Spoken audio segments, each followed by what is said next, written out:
my channel, Bookish Brie X. My name is Brianna, and today I'm going to be reading a couple of exciting new-ish releases.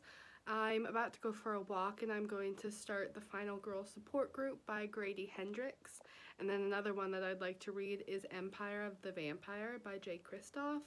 So I'm so excited. Later on, I will give you a synopsis of each of them, but yes, I'm going to go. It's just a couple hours before it gets dark, and so I'm going to make the most of it and go for a walk. I'm going to meet Joel at work, and then we're going to walk to an area called Seven Dials, and there are some Christmas advent calendars that we're going to look at, so I will take you along with me, and I'll speak to you again soon.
I know I briefly updated you yesterday. The first novel that I plan to read is The Final Girl Support Group by Grady Hendrix.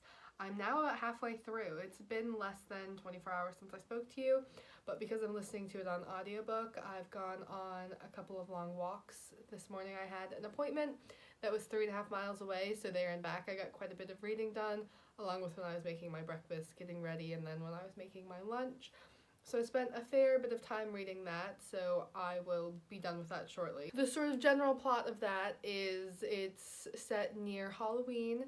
There is a final girl support group, and a final girl is basically just a girl that is the sole survivor in a serial killing. And this one I am enjoying. We have an unreliable narrator, which does make it rather interesting, because more than anything I'm just along for the ride of what's happening, because I can't tell what's real, what's fake, what the real story is, and so that's rather intriguing. It's not a very long novel. I'm listening to it on 1.75 speed, so I'm getting through it really quickly. I think it's 14 hours on the audiobook, so not too long. And then I did start reading The Empire of the Vampire by J. Kristoff. However, I'm really not into it. I've only read 10 pages, and I know that's not long enough to say whether I like or dislike a book. However, I have read Nevernight by J. Kristoff, and I really didn't like that. I wanted to like it, just like I really want to like this book. The cover and the summary sound so interesting, but there's something about his writing that I just really can't get into. So I'm going to scratch that, at least for the time being, and the book I'm going to read instead, still about vampires, but I think slightly even cooler than The Empire of the Vampire, is The Blood of the Vampire. This is what the novel cover looks like, at least on the Kindle. It is by Florence Marryat from 1897, the same year that Bram Stoker's Dracula came out, except this novel is much less well known. For many, many years, the novel was actually out of print, and I will read the summary for The Blood of the Vampire for you so you have a general idea of what it's about. The Blood of the Vampire from 1897 was rather overshadowed by a certain Transylvanian count who made his debut in the same year.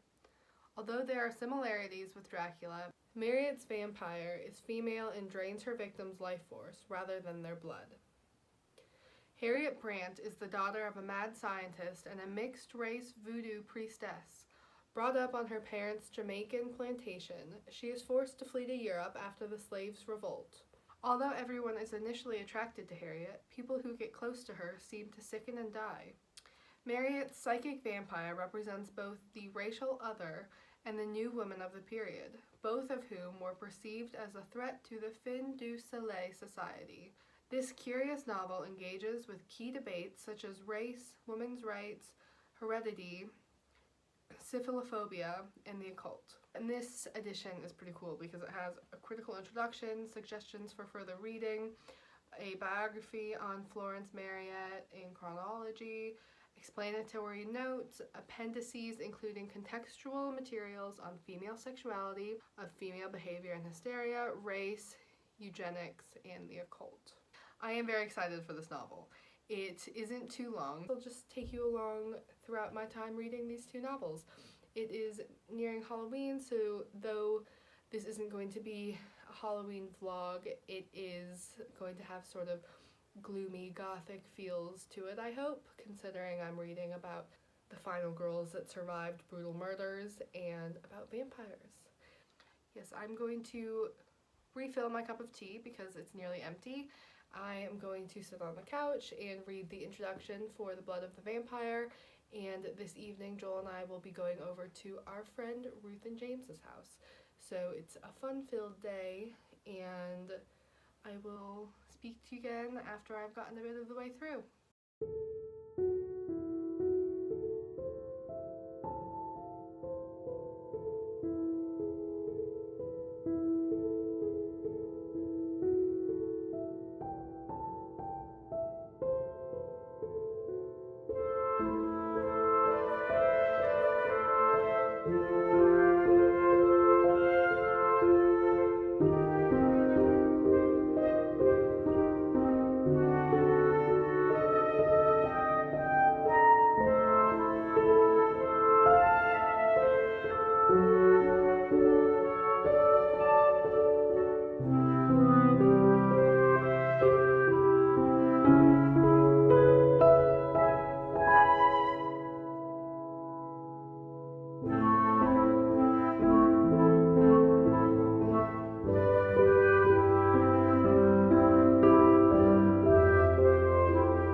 Hello again, it is now Thursday. I have now gotten about 1/3 of the way through The Blood of the Vampire, so I'm on page 65 out of 190 pages. It's written very well. It has a very peculiar gothic feel to it, and it's a rather engrossing look into Victorian society at the turn of the century. It's not a typical sort of vampire novel, so we're following a small cast of characters. There is the main character, Harriet, who grew up in Jamaica in a convent after her parents died, and now that she's come of age, she has quite a bit of money, and so she's traveling to Europe, and she's making her debut in society. And in this novel, most everyone around her either becomes sick or dies. The author herself, Florence Marryat, is really interesting. She wrote over 70 books during her lifetime. Fun fact, she was born in Brighton. Now that I feel like I'm fully invested in The Blood of the Vampire, I think I'll be able to finish tomorrow, especially because I want to do a Halloween reading vlog for the weekend of Halloween, and so I'd like to finish these two books before the evening of tomorrow night. I'm going to head out now. I'm gonna go for my walk, I'll listen to my audiobook, and I'll read The Blood of the Vampire at Waterstones, and yes, I will speak to you again probably once I finish both of the books, because that won't be too much longer, but I may update you before then. Oh, one more thing. I do want to just read the synopsis for the Final Girl support group so that you have a better idea of what it's about. I don't think my comments yesterday were really very helpful in anybody who doesn't know what this novel's about, so here we go. In horror movies, the final girl is the one who's left standing when the credits roll, the one who fought back, defeated the killer, and avenged her friends, the one who emerges bloodied but victorious. But after the sirens fade and the audience moves on, what happens to her? Lynette Tarkington is a real-life final girl who survives a massacre 20 years ago and is defined every day of her life since. And she's not alone. For more than a decade, she's been meeting with 5 other actual final girls and their therapists in a support group for those who survived the unthinkable, putting their lives back together piece by piece. This is until one of the women misses a meeting and Lynette's worst fears are realized. Someone knows about the group and is determined to take their lives apart again, piece by piece. But the thing about these final girls is that they have each other now, and no matter how bad the odds, how dark the night, how sharp the knife, they will never, ever give up.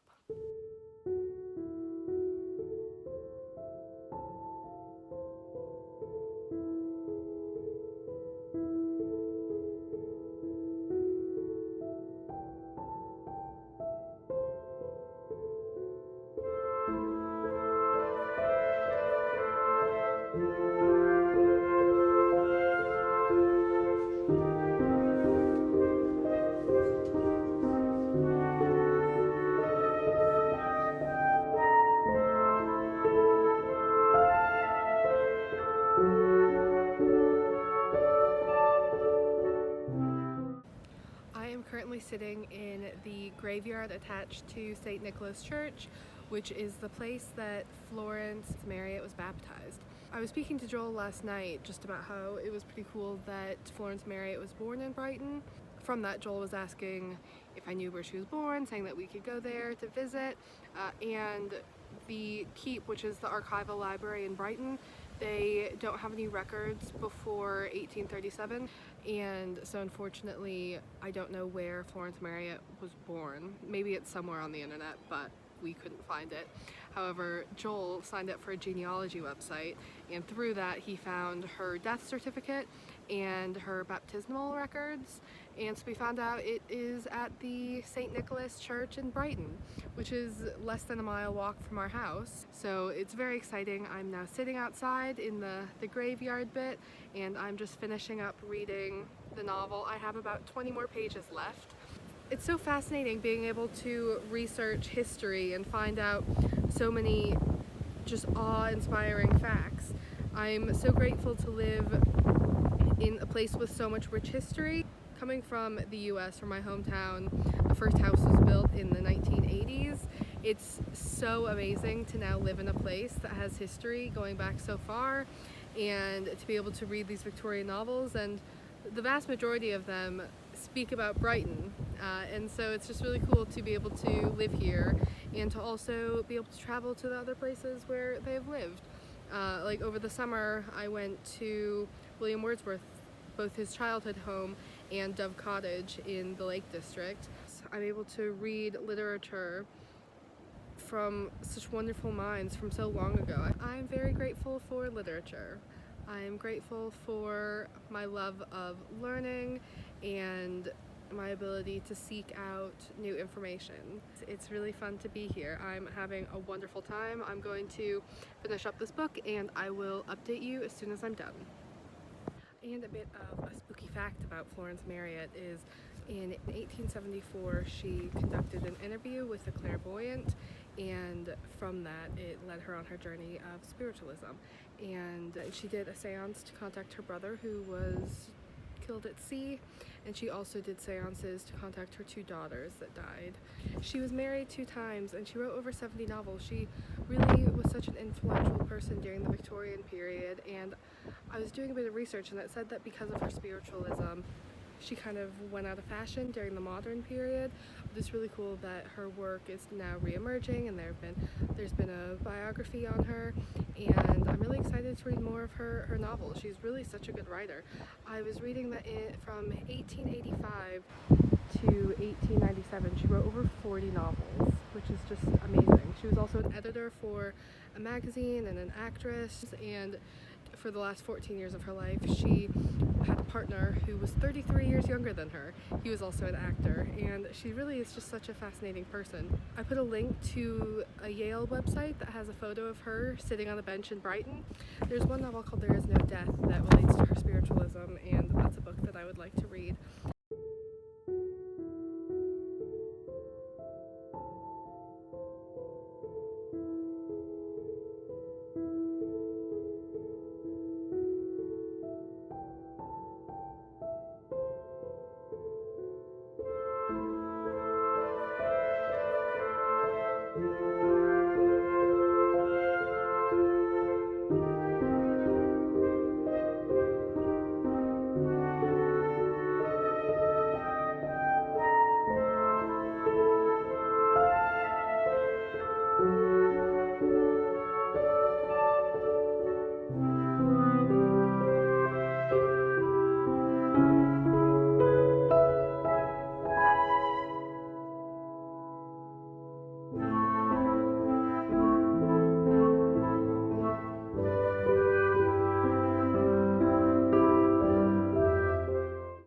Hello, it is now much later on Friday evening. I've been back from the St. Nicholas Church for quite a while now, and I just wanted to officially close out the vlog.